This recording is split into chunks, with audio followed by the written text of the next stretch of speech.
I'm live. I'm here. All right. Here we go. Okay. So for today, we are going to read Assume Positive Intent. Um, this is in the techniques and exercises for the sixth hub. I'm going to turn my song off. Sounds really good. It's Troy Sivan, one of your girls. Really good song. But it's really distracting because it's so good. So it's off. Okay. So assume positive intent. Here we are. Boom, badoom. We're page 241. If you're following along in the book.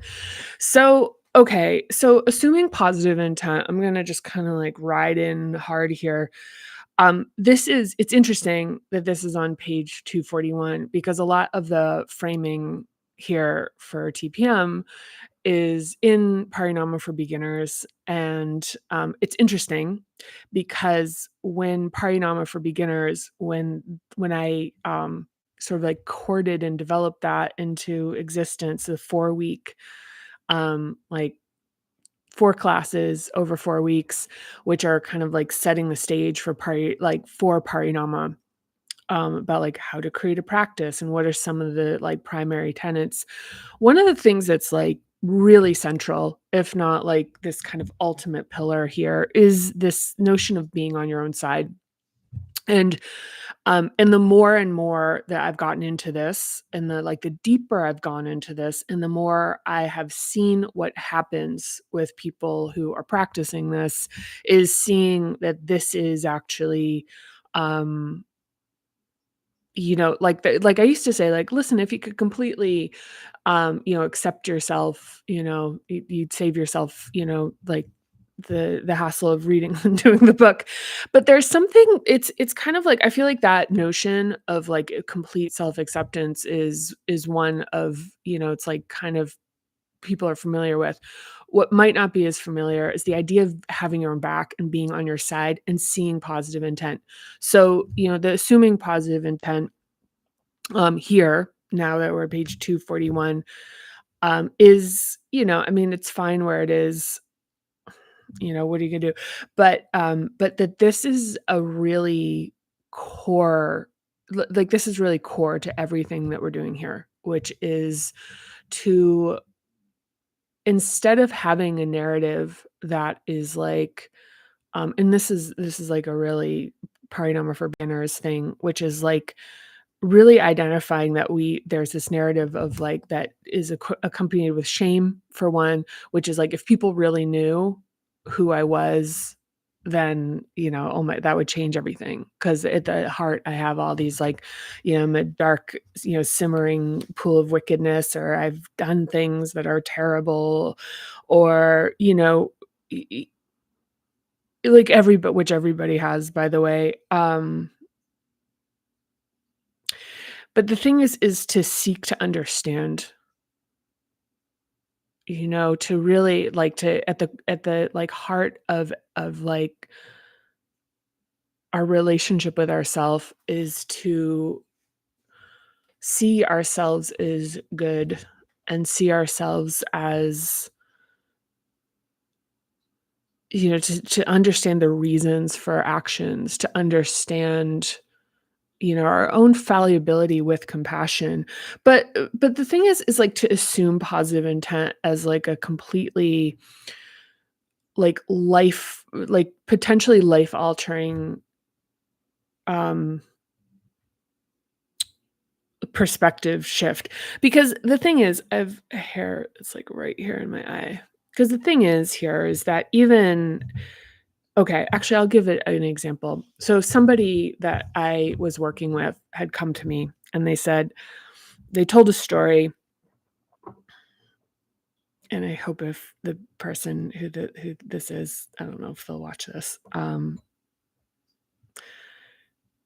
I almost feel like part that like this the live reading on YouTube is extensively for people who aren't reading the book and are following along this way, and that people who are reading the book exist in another area of my life. Um, but so this was somebody, it's in the book, reading the book, and they told me that they were on, it was the end of the day, they were on a train, and someone was kind of crowding them, and they were disturbed by, like, how the thoughts that were in their head about their frustration with the person, and, like, kinda wanting to, like, aggress on them or talk to, like, kind of be like, "Fuck off," or, um, and so their question to me was, "How do I shift that so I can see the person in a positive light?" Like, how can, like, "Oh, I didn't like that I was like that, and I don't know how to change that." And my answer then, as it is now, is that, it's an inside job first, is that you have to understand your own actions. You have to understand your own internal environment, your own self-awareness before being able to see other people's as being, like, understandable or, like, being worthy of compassion. So being more compassionate for other people than you can be for yourself, I'm not sure that's actually possible. I think, what is, like, named compassion for other people that outstrips and extends past what your own capacity for yourself is probably something else. So so part of the thing is that the conversation was, I talked with them about, okay, well, let's talk about what got you to that place where you felt aggressive. And we just talked about nervous system budget. And, it's like this thing that we kind of spend out throughout the day without knowing. And then all of a sudden we're on a, short fuse, and it's like, oh, see, here's this, like, shitty person that I always suspected I am. Whereas instead, it's the thing about being like, "Yeah, no, I'm overspent. I don't have anything left in terms of patience," and, like, like, like, very I'm very activated, or, like, easily triggered versus, like, say maybe, like, after you've been, like, had a lot of rest, or you wake up or whenever, that you're kind of, like, a little bit more patient, or a lot more patient, that, at the beginning of the day, or just whenever your nervous system has been regulated, that it's like there's kind of, like, more grace given to things. And, someone, the same, spilled milk is kind of like, oh, all we have to do is just grab a towel, versus, like, at the end of the day where it's like, I fucking, like, oh my God, that's the last thing I need. And it's like, and instead of this being this, like, applying that to a narrative that's like, okay, there's this, like, dark part of me, being like, no, there's just, like, we just have a certain amount of capacity, and it gets spent usually because we're not aware of this as a, like, reality, and how it gets spent in, like, being, like, seeing things that exhaust us, hearing things that exhaust it, um interactions with people that exhaust it, feelings that come up that exhaust it, um, physical needs issue, like, like, even things like dehydration and physical exhaustion. So anyway, so the thing was, it was like, so in terms of using that just as an example, which is like, okay, instead of, like, having this, like, okay, why can't I see that person as decent? It's like, well, first see like, it's like, let's flip that around, and it's like, why can't I see myself as decent? And the thing is like, once that is possible, and this doesn't mean that we're not accountable for the way that we treat people, even when we're, like, on a short fuse. Like, this is actually about taking a more, like, a much more radical aspect of, like, radical is a weird word, but it's like taking a lot more accountability without shame. Because the shame about being like, it creates defensiveness, because it's like this kind of attempt to kind of, like, protect yourself, against this notion of yourself as, like, a bad guy. So it's like the thing about, like, taking accountability for treating someone poorly is hard when there's the sense that if I were to own up to treating someone badly, what I'm doing is I'm actually validating something about myself that's really painful to know.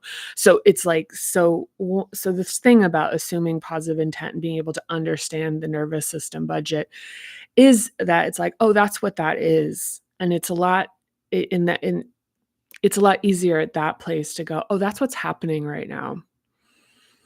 I'm frustrated. It doesn't take away from the fact that I feel that, but it's like it doesn't feel as kind of like overwhelming.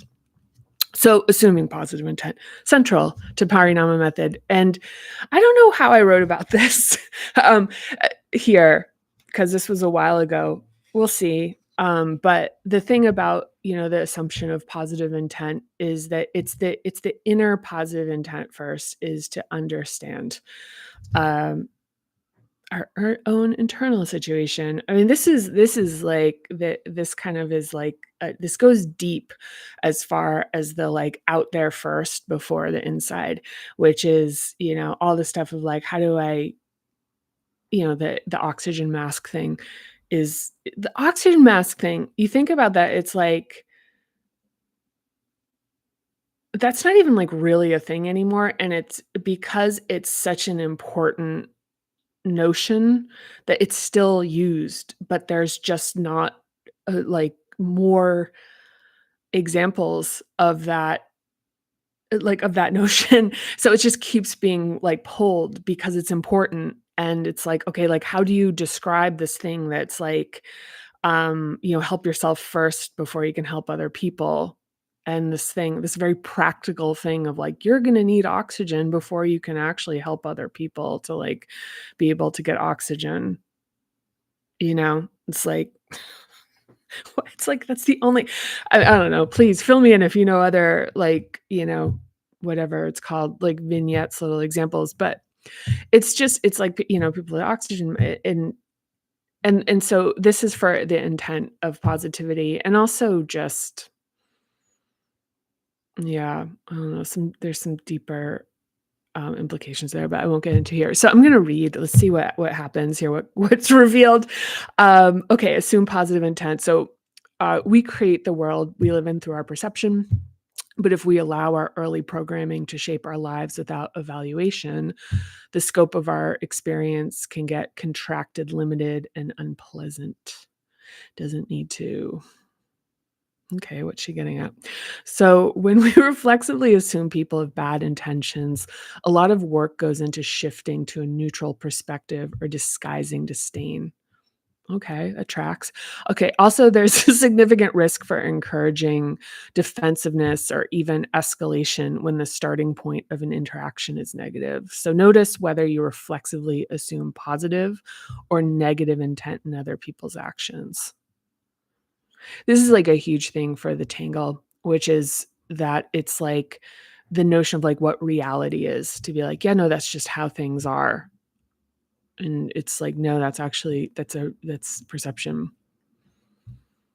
What like what we reflexively see and then what we choose to look for once we bring some conscious reclamation into it. So okay.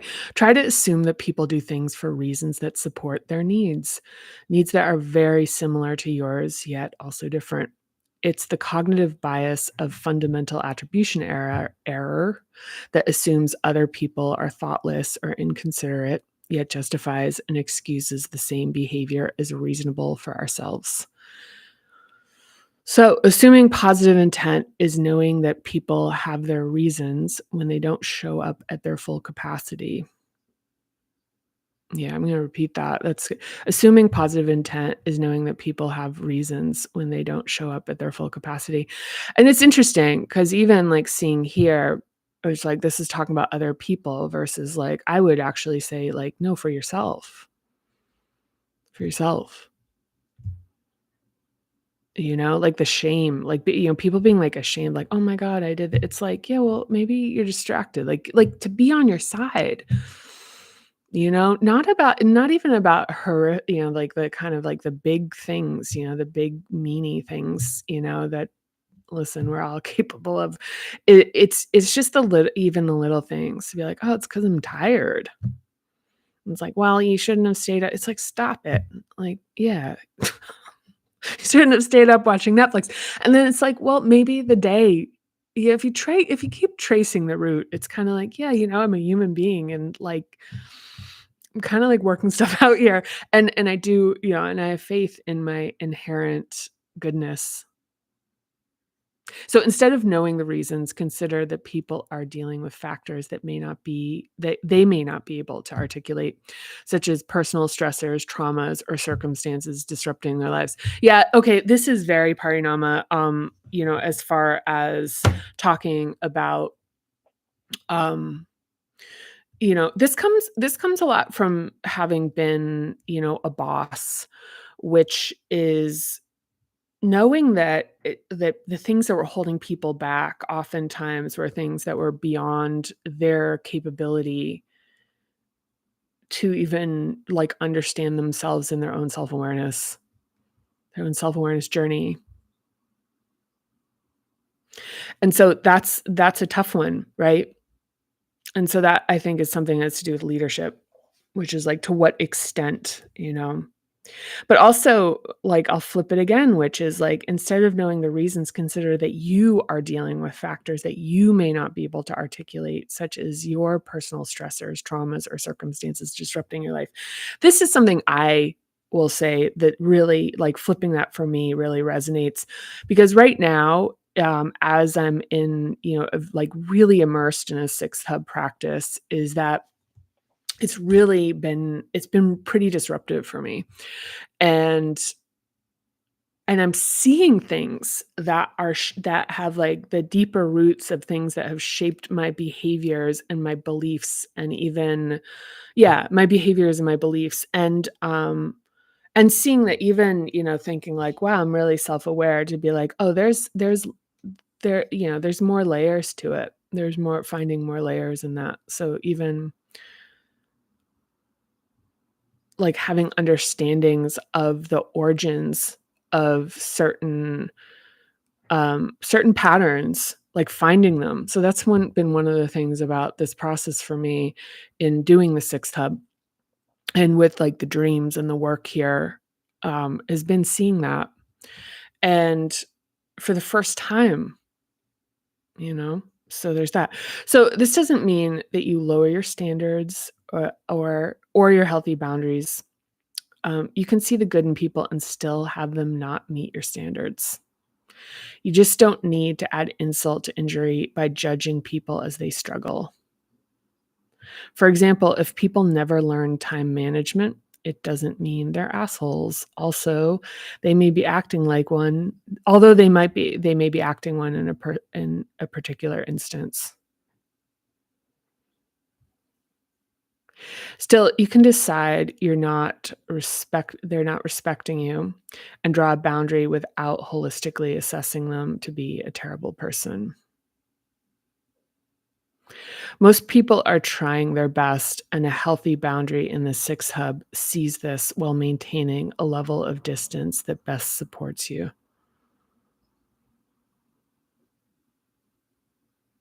So, one of the things in here that is, like, without question, like a deeper move into this is that people who seek to harm you, um, as they exist, and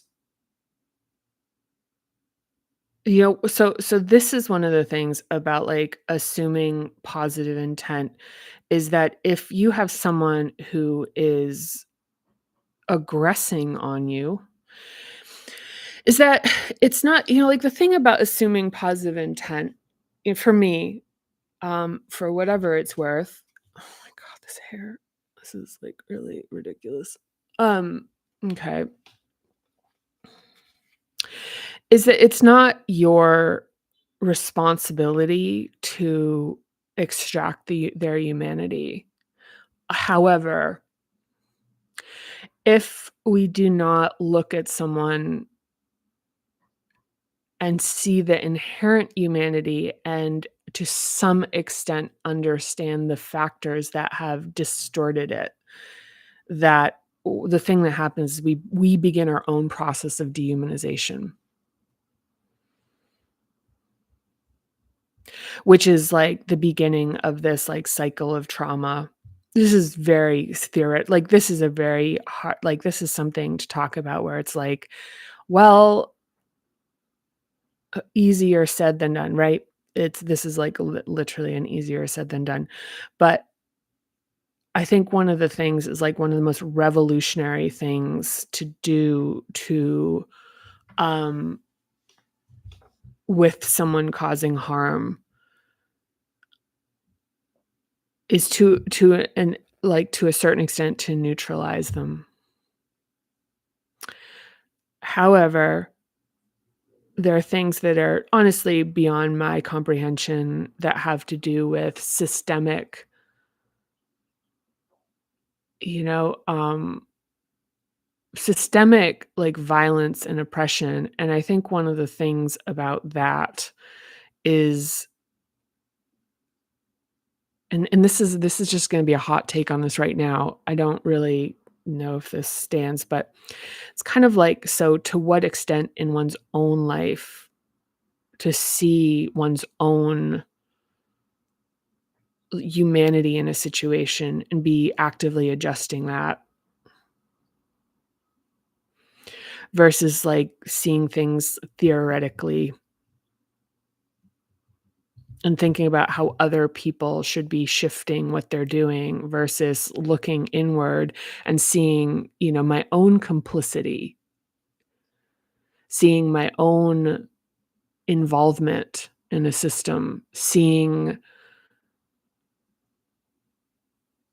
the mechanisms for myself in which which make me turn a blind eye, to see those is to actually see the phenomenon versus like it's out there, those are the bad guys. For me personally, um,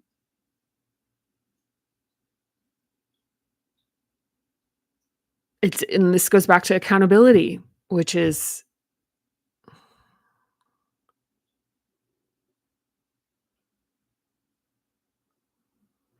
yeah.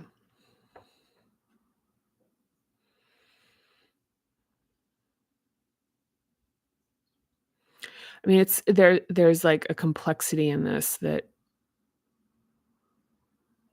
but like there's complexity, but there's also a simplicity, which is that to find, so I'll do first person here, to find my own humanity and to find where I've stepped away from that and to analyze and to even like consciously reclaim, not even analyze, that's not the right word, but to really see and work through the adaptations of that and understand how they arose and how they're harbored within me.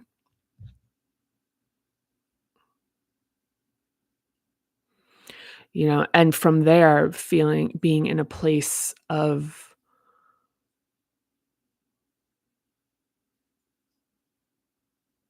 to take action.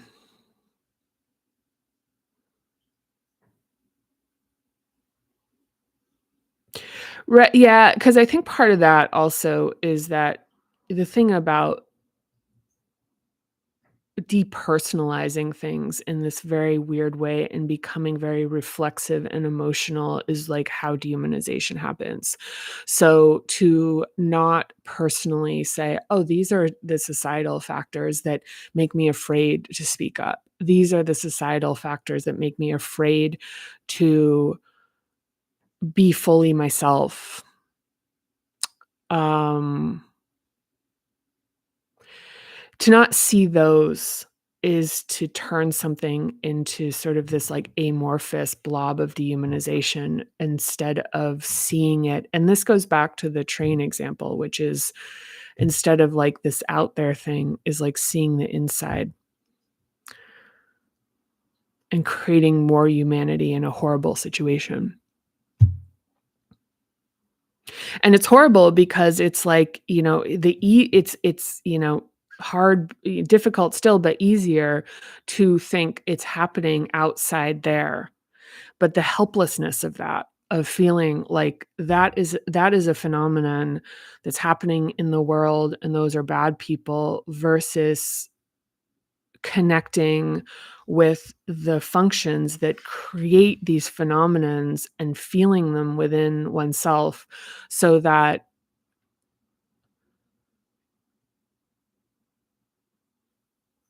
so that it doesn't so it's, like, in effect, ending this cycle of dehumanization and to see and to not necessarily, and this is not a thing where it's like, "Okay, now, they're relieved of their responsibility," like, absolutely not, but that it's like the resistance against it is out of this compassion for liberating their humanity. That's it.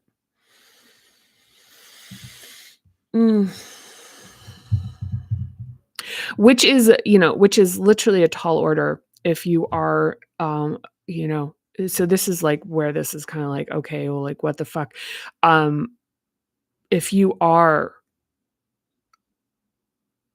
living within a system of oppression, if you are an oppressed person, this idea that's like, "Here's what I should be doing. I should be looking at the person that's, like, is trying to kill me because they've literally been stripped of their humanity in this very particular way to, like, see me as non-human." It's like, now I'm gonna look for the humanity in them.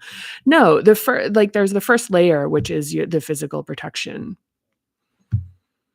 But at what cost? And that's one of the things, I mean, that's one of the things I think about trauma, is that the thing about trauma is it's passing into like, it's passing for, paying it forward, backwards, whatever, is like creating that. It's like, what's it? The contagion of the thing that created it, creating more of it. And the thing is, it's actually like, yeah, no, I'm not, that's too complex, but for me to articulate clearly, but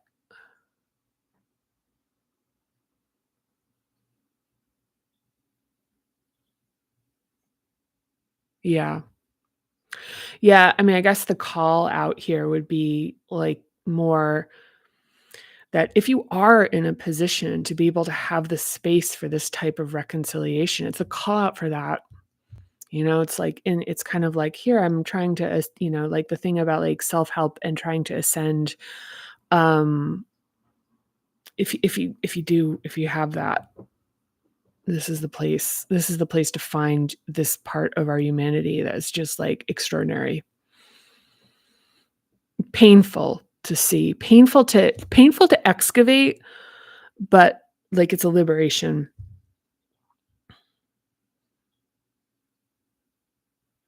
And I think one of the things about assuming positive intent at the core within ourselves is that we can see the terrible things because we know at our core the inherent goodness. We can look at it because it's not we're not like, I'm trying to figure out whether I'm good or bad. And it's like to inherently understand this sort of, like, kind of, I'd almost call it, like, this, like, benevolent neutrality of, like, just your existence, in terms of, it's like, yeah, it's gonna, like, hunt to eat, and it's gonna, but that to, like, be able to hold that, and then this thing of, like, looking at the things that are difficult is not threatening to your very nature, not threatening to the notion of, like, if I take on this information, it is going to overwhelm me and make me this thing I'm looking at. That's another thing. Another thing, very second hub here in terms of, like, emotional capacity, is to not become enmeshed and to be able to differentiate from difficult feelings, is to be able to stay with them. And so for second hub, it's to look at something, to be able to continue to look instead of looking away. I mean, that's the trauma. The trauma is that nobody helped. It's like, where was the help? Where was the help? And it's like, and then the abandonment in terms of, like, not looking at the difficult circumstances of others, because we kind of, because without the emotional capacity, it's just, it, like, destabilizes us. So that's in, as far as Parinama and the second hub, is this thing about that development of, like, emotional literacy and capacity being the creation of, like, how this all works together. is to be able to continue looking, to be able to have terrible feelings, like awful, like big, awful feelings about the state of the world. Um,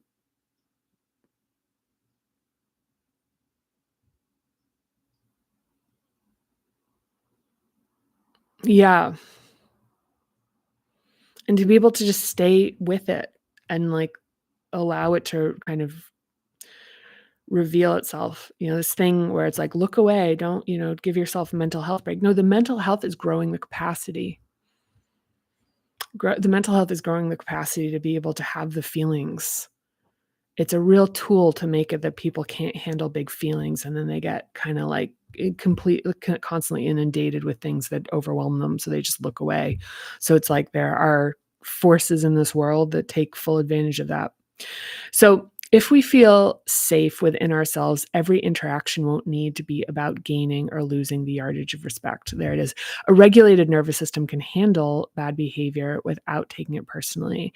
This is not about justifying terrible behavior. For example, if you're in traffic, imagine the other driver is nervous about being late and had a problem at home or is somehow distracted and now is embarrassed. We tend to think that assholes are idiots, except when we're being the asshole. When you're thinking about what an idiot someone is, take comfort knowing someone somewhere is thinking the same way about you. Some levity every now and then, a little bit in here. So choose someone at random to observe and look for something beautiful about the person and imagine the person's story with curiosity and positive intent, noticing how it feels to assume the best for a stranger. Yeah. So choose someone at random to observe and look for something beautiful about the person and imagine the person's story with curiosity and positive intent, noticing how it feels to assume the best for a stranger.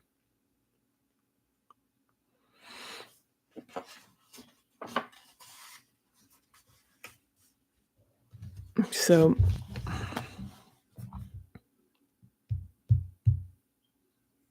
yeah. Okay, so that is assuming positive intent. I think we got it. I think we did it.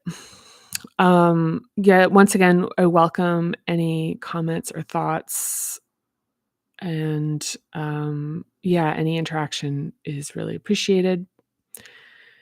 So next, we're actually almost at a wrap for this. So visual boundary is next.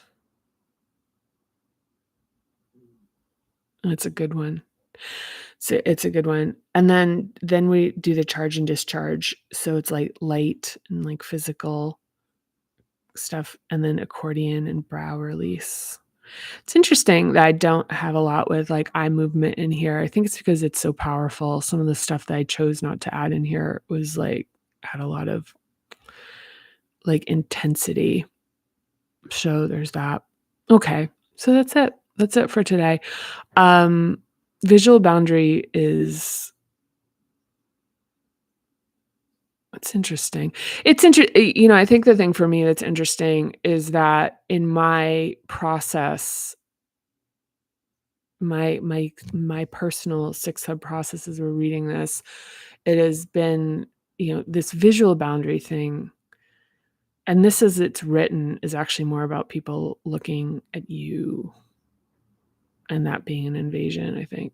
So that'll make sense because my experience of looking and not looking away, like looking at the plight of the Palestinian people and not like looking away, staying with the heartbreak of it, the visuals, like that they exist, it's like we can see and feel. And and that's, I mean, for me, I wouldn't have been capable of that before, in earlier iterations of my life, and the transformation that I've experienced personally with that. And I don't want to make these things about like my own white self-actualization, but I'm about to, is that it's this thing that, like another thing, it's like seeing. It's a seeing a thing that how often, in my own life, I've experienced being told to, like, take a break and look away. It can be too much. It can be too much. And there's a lot of, like, and there's a lot of, like, it can really be too much, so look away. And even the thing about trigger warnings, like trigger warning for this, it's like really reducing exposure to the fitness and the development of a nervous system. And granted, it's like, listen, if you don't have the tools for actually like having like physical somatic awareness, if you don't have tools for naming, if you don't have tools for kind of like a stepwise process, if you don't have like the containment, the physical containment, if you don't have tools like if the like grounding, if you don't have tools like tapping, if you don't have tools like somatic exercises, the thing is like managing this while staying in it and staying with it and like building the ability, tools like journaling. If you don't have tools, um, yeah, it's like there is a point where it's like you're you'll like the circuits are gonna fucking blow. So so this is really like when we're talking about parinama, we're talking like method, we're talking about it's like how do you build that emotional capacity to be able to stay with things that are hard or like that are really difficult. I mean, one of the things I'll say is just kind of a final note here is that like and even it's like I wrote about this and I like felt like I had explored this, which was anger, which was understanding, anger is so taboo. And now that I look at anger, it's like the more and more I look at angry people, I'm like, oh my God, they're angry and they've been stigmatized. So there's this shame around the fact that something's been done to them and their integrity is like pushing back to like reinstate itself. And that pushback is seen as the aggression. And you see that like for me, one of the first places, that like really from a social perspective that arose was seeing that in Black people in America. But now it's just looking at it, period, stop full stop, the end.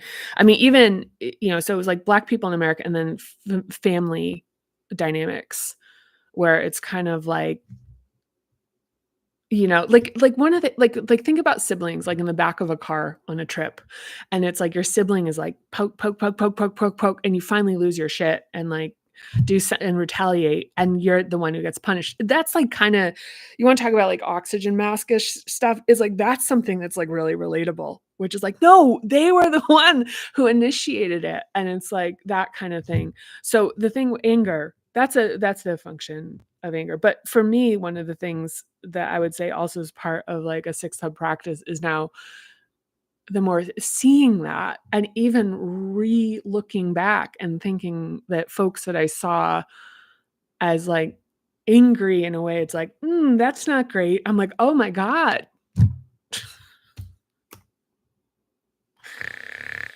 It keeps going. It keeps going. It keeps unveiling. It keeps revealing. Like that. This is something I guess now is like becoming even just accelerating in terms of the awareness is that this practice is it just keeps expanding. And if it's like, oh, who the fuck wants that? It- like who wants to? It's like the upshot is the feeling of aliveness is unmatched. The feeling of being able to feel fully alive in terrible feelings. Like the fact that it's like blowing open that whole mythology, that feeling good is like the feeling part and being more fully alive. But it's like the fact that it's like, this is horrible and I'm alive. It's like an aliveness.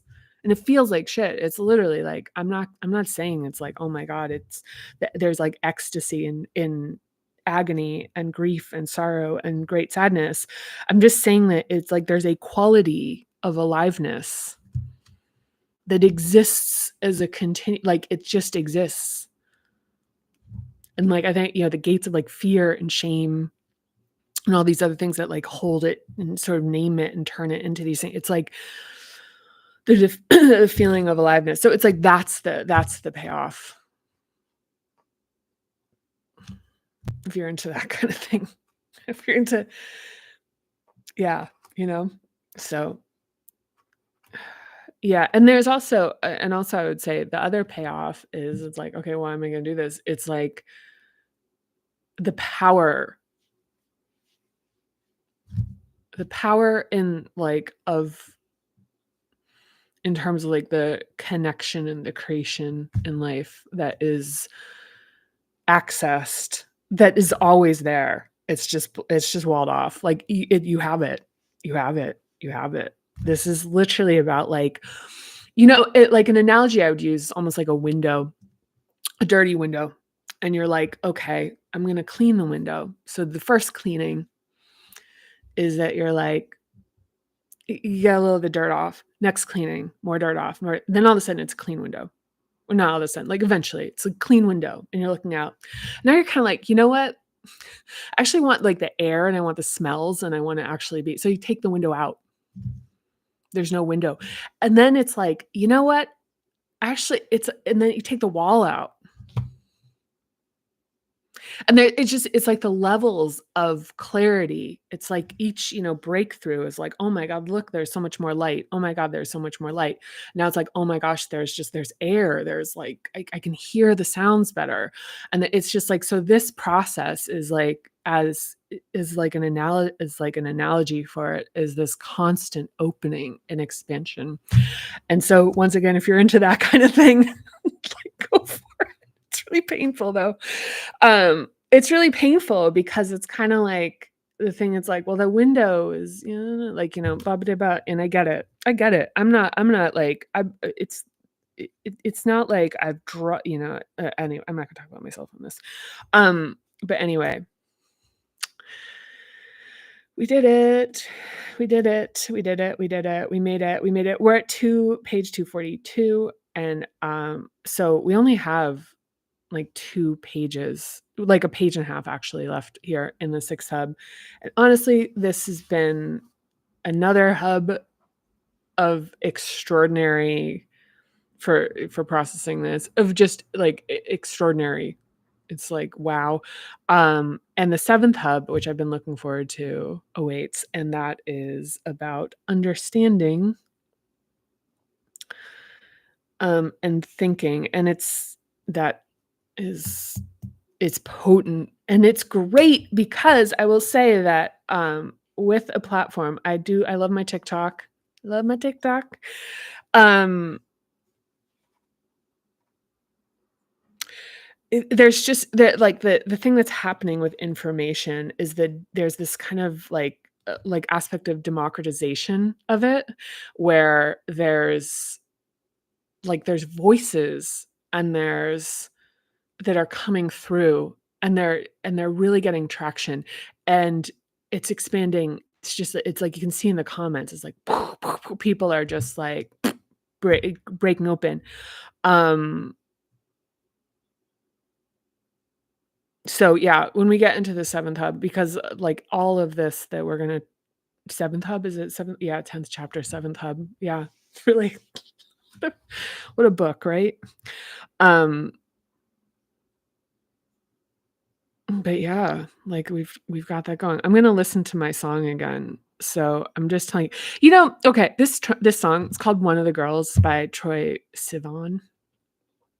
Um, and it's a really good song. Well, it's like a good song, like technically. It's really like it's a great pop song.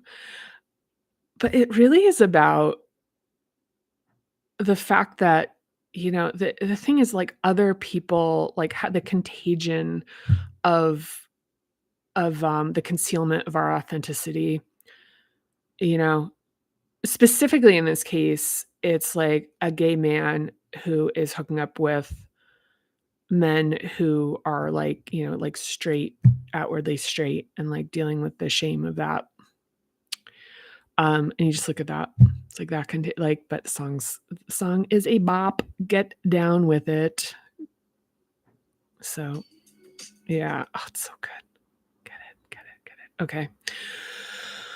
All right, everybody. I'm going to go and thank you.